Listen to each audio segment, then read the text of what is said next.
নীতি আয়োগ বৈঠকে অপমানিত হয়ে মুখ্যমন্ত্রী মমতা বন্দ্যোপাধ্যায় ফিরেছিলেন। রাজ্য বিধানসভায় এবার তার আঁচ পড়ল। সোমবার মানস ভূঁইয়া নিন্দা প্রস্তাব পেশ করেন।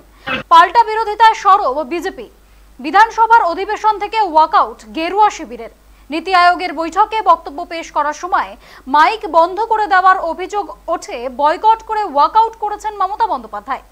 সেই ঘটনা নিয়ে আলোচনা এবং নিন্দা জানানোর জন্য সোমবার রাজ্য বিধানসভায় ডক্টর মানস রঞ্জন ভূঁইয়া একটি প্রস্তাব আনেন। আলোচনায় শুরুর কিছুক্ষণের মধ্যেই বিজেপির পরিষদীয় দলের পক্ষ থেকে প্রতিবাদ জানানো হয়। বিজেপির বিধায়কেরা বিধানসভার কক্ষ ত্যাগ করে রাস্তায় বেরিয়ে বিক্ষোভ দেখান।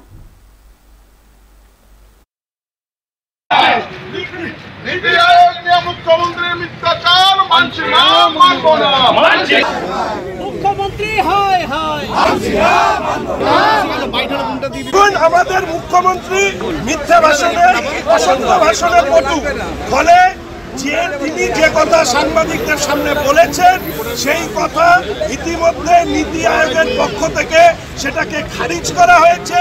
বলা হয়েছে যে তার সময় শেষ হয়ে গেছে, তারপরে তিনি সেখান থেকে বেরিয়ে গিয়েছেন। উনি নীতি আয়োগের মিটিংয়ে যাবেন যাবেন না, যাবেন যাবেন না, পেন্ডুলামের মতন নড়ছিলেন। গিয়েছিলেন নাটক করতে, বাইরে এসে নাটক করেছেন। সেই নাটকের এখানে আলোচনা, এইটা আমরা মনে করি সংসদীয় গণতন্ত্রের পক্ষে বিপজ্জনক।